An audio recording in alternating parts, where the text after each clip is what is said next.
देख हमारा ऐसा फोटो खींच कि एकदम इंस्टाग्राम पर डालते डालते एकदम हम वायरल हो जाए। ऐसा हम फोटो खींच लेम कि रातों रात हवाई जहाज खाली उड़ जाई। एकदम एकदम खींच तो तनी। आयो रे माँ।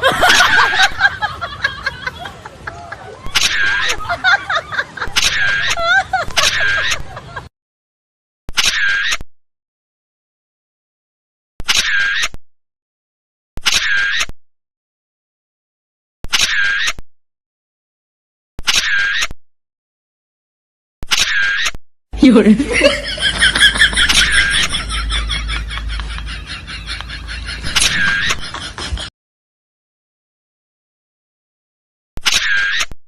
有人。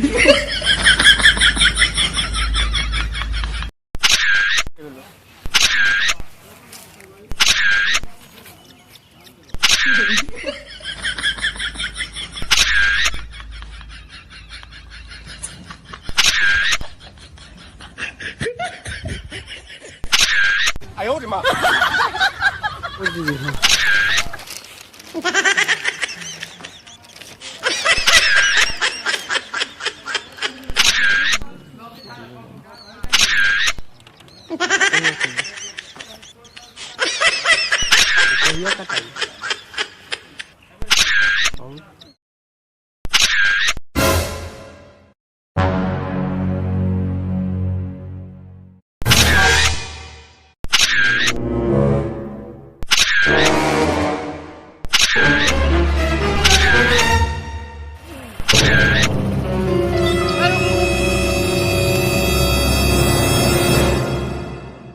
哎呦我的妈！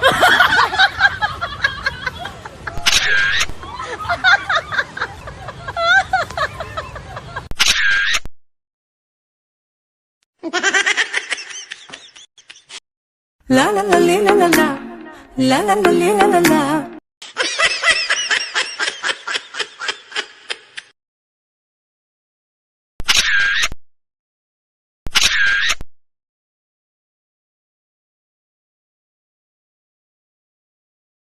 哎呦我的妈！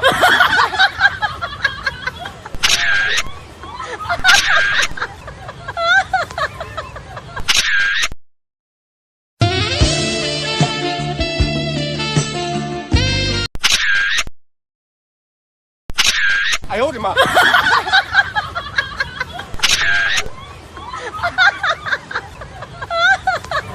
कौन सीन करते रहिस रे? पोज पोज कौन पोज? हट। Pose oh no. Pose. Pose खींचबो। अरे फोटो खींचा तनी वायरल होकर के इंस्टाग्राम पर। हायो खींच ले। 哎呦我的妈！ अरे मर्दबा ई पोज देखावल जाता स्टेज प्रोग्राम बा प्रतियोगिता के। हमारा लड़का दिखावत रो। 哎呦我的妈！ पोज मारे तारा। हां।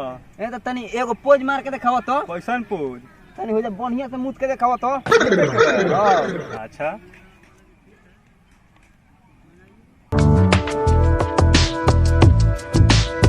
अब हमार जूजी खींचत रहो चल चल। Oh no no no no!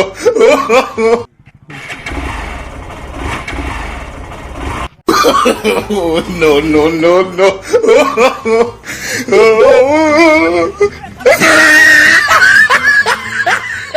हाँ तो मेहरबान कदरदान दिलों को थाम के बैठे रहिए जजमान मेहमान।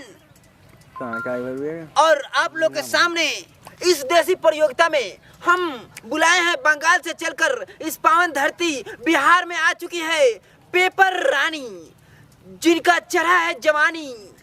कोमल कोमल सा बदन देखकर आपका मुंह से चुएगा पानी। तो आप लोग दिलों को थाम कर बैठे रहिए जजमान मेहमान कदरदान। हमारी आवाज जब पेपर रानी के कानों में घुस रही है तो कृपया स्टेज पर आने का कोशिश करें। 有人。 लागता कि भूसरी तैयार नहीं खे यही से नहीं किया वो। 哎呦我的妈！ हाँ तो ध्यान दीजिए दर्शकों दिलों को थाम कर बैठे रहिए। इंतजार की घड़ियां आप लोग के सामने समाप्त होने वाली है। एकदम खचाखच मारने वाली है। हाँ 哎呦我的妈！ हाँ तो दोस्तों इंतजार की घड़ियां समाप्त हो चुकी है और हमारे बंगाल से चल करके आ चुकी है पेपर रानी।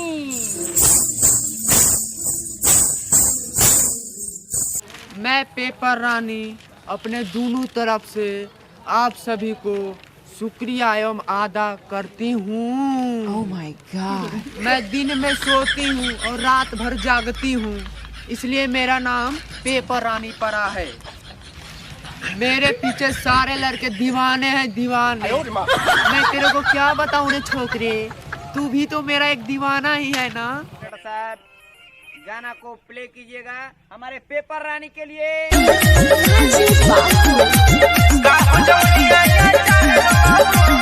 मस्ती में झीला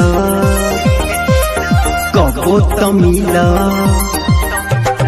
मस्ती में झीला कबो तमिला, झूठो नखरा बेकार करेलू, काहो जवनिया या चार डलबू, आ चार डलबू गाया चार डलबू।